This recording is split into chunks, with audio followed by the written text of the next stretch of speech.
ഇന്ന് ബുദ്ധിയില്ലാത്തവരാണ് വരുന്നത്. എന്റെ ഉസ്താദ് പറയാറുണ്ട്, ബുദ്ധിയുള്ള ഒരു തരം ജീവികൾ, അങ്ങനെ ബുദ്ധിയുള്ള ഒരു തരം ജീവികളായിട്ടാണ് വളരുന്നത്. ബുദ്ധിജീവി എന്ന് പറയാനേ ഉള്ളൂ, ബുദ്ധിയുള്ളതിന്റെ അടയാളമൊന്നുമില്ല. ഏറ്റവും വലിയ ബുദ്ധിജീവി എടുത്ത് പരിശോധിച്ചാൽ ഉടുതുണി ഇരിഞ്ഞ് സന്യാസിന് മുന്നിൽ തലകുനിക്കും. അവനാ വലിയ ബുദ്ധിജീവി, വലിയ ശാസ്ത്രകാരൻ.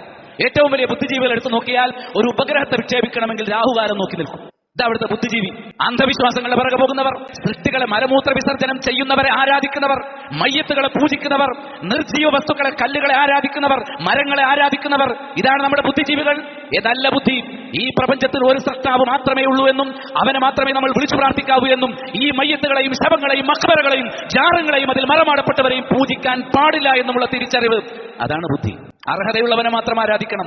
ഇസ്ലാം ബുദ്ധിയെ സംരക്ഷിക്കുന്നു. അതുകൊണ്ട് അള്ളാഹുവെ മാത്രമേ ആരാധിക്കാവൂ, അവനെ മാത്രമേ വിളിച്ചു പ്രാർത്ഥിക്കാവൂ എന്ന് കണിശമായി പഠിപ്പിച്ചു. കെട്ടിപ്പൊക്കിയ ഒരു ജാറത്തെയല്ല ആരാധിക്കേണ്ടത്, മനംപത്തടിഞ്ഞ ബീവിയല്ല വിളിക്കേണ്ടത്, അബ്ദുൽ ഖാദർ ജീലാനിയോടല്ല പ്രാർത്ഥിക്കേണ്ടത്, മുഹമ്മദ് നബിയോടല്ല പാപമോചനം തേടേണ്ടത്.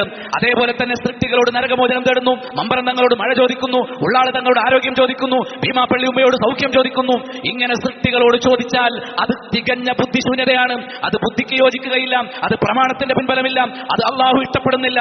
വളരെ കൃത്യമായി ഖുർആനും സുന്നത്തും നമ്മുടെ ജീവിതത്തിലേക്ക് എപ്പോൾ ആദർശത്തിൽ കടന്നു വരുന്നുവോ അവനാണ് തെളിഞ്ഞ ബുദ്ധിയുള്ളത്.